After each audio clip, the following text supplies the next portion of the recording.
ఇప్పుడు మంగ్లీ ఉందే అని నేను చెప్పలేను, లేదు అని చెప్పలేను. ఒక ఆరోపణ వస్తుంది, ఆ ఆరోపణ కూడా ఎవరు ఆరోపించారు? మీడియా వాళ్ళు కాదు, సంధ్యారెడ్డి కాదు, ఇంకొకరు కాదు, బాధితులు. అదే అసలు బాధితులు ఒరిజినల్ ఇప్పుడు వాళ్ళు కూడా పెయిడ్ ఆర్టిస్టులు అంటూ ఉన్నారు. ఇప్పుడు పేడ్ ఆర్టిస్టులు ఎందుకు వస్తారమ్మా? ఎందుకు వస్తారు చెప్పు. అయితే ఇందులో అక్కడ చాలా బలంగా ప్రజలకు పోయిన నా విశ్లేషణ ఏంటంటే, మంగ్లీ తమ్ముడు శివ ఉన్నాడు, మధు ఫ్రెండ్ అని అక్కడ కొంచెం దానికి అనుమానానికి తావు తీసింది ఒకటి. అయితే ఇప్పుడు ఇందులో పోలీసు ఇప్పుడు టేకప్ చేసుకున్నది కాబట్టి ఇది కేసు నడుస్తున్నప్పుడు కూడా దాని మీద కూడా మనం చర్చ కానీ అనాలిసిస్ చేసుకోవడం మాత్రం ఉంది. అయితే నేను అనేది ఏంటంటే, ఇంత జరుగుతున్నప్పుడు, ఇంత అవుతున్నప్పుడు తనకు తెలీదా? ఓకే, పర్వాలేదు, తెలియలేదు అనుకుందాం. తను బిజీ ఉంది, తన షెడ్యూల్ తను బిజీగా ఉంది. అయితే తన ఫ్లాట్ లో వెళ్ళేసి అక్కడ డిస్కషన్ చేయడం అవన్నీ, అది కూడా నాకు తెలియదు అనడం.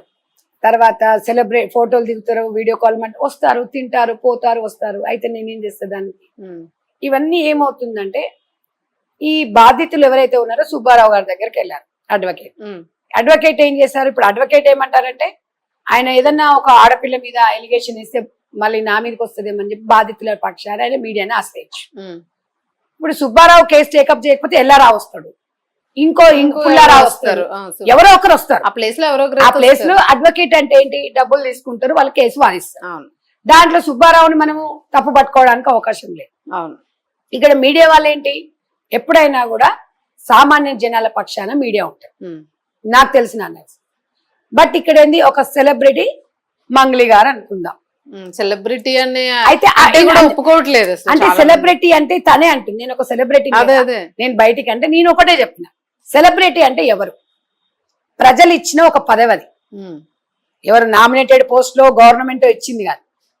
సెలబ్రిటీ అంటే 10 మందికి సహాయం చేసి 10 మందికి ఇబ్బంది కలిగినప్పుడు రెస్పాండ్ అవడమే సెలబ్రిటీ. సెలబ్రిటీ అంటే మనం ఏసీ రూమ్ లో కూర్చొని కారు అద్దం దిగకుండా మనకు సంబంధం లేని అసలు అనేది కాదు. సెలబ్రిటీ అయినా గాలి పీల్చుకుంటాము, తింటాము, ఉంటాము, బయటికి పోతాము, వస్తాము, అందరిది అదే లైఫ్ ఉంటుంది. అయితే నేను సంధ్యకి ఎట్లుంటదంటే, కట్టే కొట్టే తెచ్చే ఏదైనా. నేను ఒక సామాజిక సేవతో 23 సంవత్సరాలలో జనాల మధ్యలో ఉన్నాను కాబట్టి నేను అప్పుడు గతంలో కూడా 2008-7లో స్పందన గ్రూప్ లను వచ్చింది. ఆ స్పందన గ్రూప్ అప్పుడు 3000 మంది బాధితుల మధ్యలో నేనుండి మా ఫౌండేషన్ ఇదే లెనిన్ నగర్, బడంగ్పేట్, బాలపూర్ ఏరియాలలో అందరినీ కాపాడినాయి. నా దగ్గర ఫొటోస్ ఉన్నాయి, మీకు షేర్ చేసి అది కూడా చూడండి. ఇవాళ నేను ఇలాంటి దాంట్లో నేను రావడం కాదు. స్పందన గ్రూప్ అప్పుడు అంతే, సేమ్ 10 రూపాయలు ఇంట్రెస్ట్ లాగడం. అప్పుడు బాధితుల పక్షాన్ని నిలబెడితే ఇక్కడ వెళ్ళిపోయారు అందరినీ. వాళ్ళు తీసుకున్న లోన్లు మొత్తం మాఫ్ చేయించాం, ఎందుకంటే బాధితులను అమాయకులను చేసి. ఇలాంటివి ఏదైనా వచ్చినాయి అంటే డెఫినెట్ గా నేను ఖండిస్తాను. సో ఈ కేసును కూడా నేను ఏమన్నా అంటే, ఇక్కడ మంగ్లీ పక్షాన లేను, లేకపోతే ఇంకెవరు పక్షాన మాట్లాడి అవసరం లేదు. బాధితులు ఎవరు? బిలో పవర్టీ వాళ్ళు, డైలీ వేజెస్ చేసుకునేవాళ్ళు. 5 లక్షలు అంటే వాళ్ళకి 5 కోట్లతో సమానం. ఇక్కడ మధుగారు తీసుకున్నాడా, ఇంకోటి తీసుకున్నాడా, ఓ బాలాజీ తీసుకున్నాడా, ఇంకోటి తీసుకున్నా, ఎవరు తీసుకున్నా తప్పే. అంటే వాళ్ళని ఏం చేశారంటే అమాయకులను చేసి మీకు అధిక వడ్డీ ఇస్తామని చెప్పేసి అరేష్. సామాన్యంగా ప్రజలు ఏం చేస్తారంటే, కొంతమంది 10 రూపాయల మిత్తి అంటే ఆశపడతారు. కానీ మనలాంటి వాళ్ళ దగ్గర, నీ దగ్గర నా దగ్గరకు వస్తే మనం నమ్మం. అవును, ఊర్లలో పని చేసుకునే వాళ్ళకి ఏముంటది, సరేలే 1,00,000 రూపాయలకి 20,000 అట. 1,00,000 రూపాయలు వాడి నువ్వు ఇస్తే నెలకి 20,000 మిత్తి అంట. 10,000 మిత్తి అంటే 10 రూపీస్. అవును. మరి నేను ఒక విషయం కూడా బాధ్యతలను అడగదలుచుకున్నాను, అసలు మీరు ఎలా నమ్ముతారండి? ఎలా నమ్మారు అసలు? ఇవాళ రేపట్లో 3 రూపాయల మిత్తి అంటేనే అతి కష్టం. అవును, 2 రూపాయలనే కష్టం. 10 రూపాయలు వాడు ఎందుకు ఇస్తాడండి మీకు? మీరు ఎలా ఇవ్వాలని నమ్మారు? ఇవాళ పిల్లల పెళ్లిళ్ళ కోసమో, ప్లాట్ల కోసమో, ఇల్లు కట్టుకోవడం కోసమో, దేనికోసమో అని చెప్పేసి మా మంగ్లీ అక్క ఇండ్లు ఉంది, మంగ్లీ అక్క వెంచర్ అని ఈ ఎదవలు చెప్పిండు. ఈ మధుగాడు అనేటోడు ఒక ఆటో డ్రైవర్, ఒక 10th క్లాస్ చదివిండు. అంత వ్యక్తిని నమ్మి మీరు డబ్బులు ఎట్లా ఇస్తారండి? అక్కడేం షో ఆఫ్ చేశారు వీళ్ళందరూ అంటే, ఇక్కడ బ్యాక్గ్రౌండ్ ఉంది, ఇది మంగ్లీ. అవునండి, మస్తుగా చెప్తారు. ఇప్పుడు నేను ఇక్కడ ఒక 5 ఎకరాలు ఉంది, ఇది నాదే అని చెప్పేసి నీకు అమ్మతో అగ్రిమెంట్ చేసుకో అంట. చేసుకుంటారా? బ్యాక్గ్రౌండ్ వర్క్ చేసుకుంటాం కదా. మరి అంటే ఒక ఫోటో దిగంగానే చూపియంగానే అయిపోతా అయిపోతుందా అని సో అడుగుతుంది. అందుకనే వాళ్ళు ఆ విలేజెస్ అంటే ఆ పర్సన్స్ ని టార్గెట్ చేశారని అనుకోవచ్చు. అమాయకమైన ప్రజలే టార్గెట్ వీళ్ళకి. మనలాంటి టార్గెట్ కాదు. మనలాంటి ఒకటే 10 సార్లు ఆలోచిస్తాం. వాళ్ళకి ఏముంటది, 10 రూపాయలు ఇస్తామంటే ఎవరైనా 10 పాస్క దాచుకున్న వాళ్ళు, వీళ్ళంతా ఇండ్లలో దాచుకున్న వాళ్ళు, అవి ఉన్నోళ్ళు పిల్లల పెళ్లిళ్ళ కోసం చదువుల కోసం ఉన్నారు. ఏమన్నా నెలకు 2,20,000 మిత్తి వస్తుంది కదా, ఇంత కష్టపడడం కానీ విమలం కదా అని ప్రజలు అనుకుంటారు. ఇట్లా మోసం చేస్తారు అనుకుంటే ఎందుకు ఇస్తారు చెప్పు. ఇదంతా మనీ లాండరింగ్. సో దీని వెనుక ఎంతో మంది ఉంటారు. ఇక్కడ ఒక్కరు అని కాదు, అక్కడ బ్రాండ్ పడింది కాబట్టి ఆ బ్రాండ్ కాబట్టి పాపం ఈ పాపం అంటమా ఇప్పుడు పాపం అన్నా అనుకో నేను. ఇక్కడ మీ కింద రెడ్ టీవీల కింద కామెంట్స్ ఏమొస్తాయి తెలుసా, ఈమె ఆమె నిందితురాలకి ఈమె ఎట్లా ఒత్తాసు బలిగింది. నిందితురాలు అనడానికి ఇక్కడ ఆస్కారం.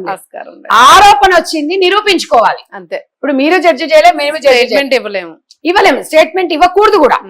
అయితే వాట్ ఈస్ వాట్ అని బయటకు వచ్చినాక అప్పుడు మనం ఏదైనా మాట్లాడచ్చు. ఆరోపణ లాగానే మనం మాట్లాడచ్చు. అక్కడ ఇప్పుడు ఇంటరాగేషన్ చేస్తే అన్ని బయటపడతాయి కదా, తీగలాగితే డొంకంతా పడతాయి. అయితే ఇప్పుడు ఏమైందండి, మీ సెలబ్రిటీ కాబట్టి 10 మంది. ఇప్పుడు మీరు అంటున్నారు, మీరు రండి మీడియా కానీ అడుగుతున్నారు. ఎందుకు అడుగుతున్నారండి? లక్షల మంది మహిళలు ఉన్నారు, దీని ప్రజల పక్షాన మాట్లాడగలుగుతారు కాబట్టి ఇక్కడ మంగ్లీని అందరు నమ్మిండ్రు. అక్కడ ఏం జరుగుతుందని తెలుసా తెలియదు కూడా మనకు తెలియదు. అంతే. ఇప్పుడు మీరు వస్తే మిమ్మల్ని మీతో డిస్కస్ చేస్తాం గానీ మీ మొత్తం పుట్టుపూర్వోత్తరాలు మనకు తెలియదు కదా. వీళ్ళు ఏం చేశారు, అమ్మాయి మన కమ్యూనిటీనే కదా అమ్మాయి అని వీళ్ళు నమ్మారు. అయితే ఇక్కడ మన దౌర్భాగ్యం ఏంటంటే కొంతమంది ఏం చేస్తున్నారంటే మా కమ్యూనిటీ అమ్మాయిని బ్లేమ్ చేస్తున్నారంటే దయచేసి ఆ మాట అనొద్దు అంటున్నాను. మంగ్లీ అనే వ్యక్తి ప్రతి ఒక్క ఆడబిడ్డ అంతే. ఇవాళ ఆమె కమ్యూనిటీకి సంబంధించిన వాళ్ళే ఆమెకు అవకాశం ఇవ్వలే.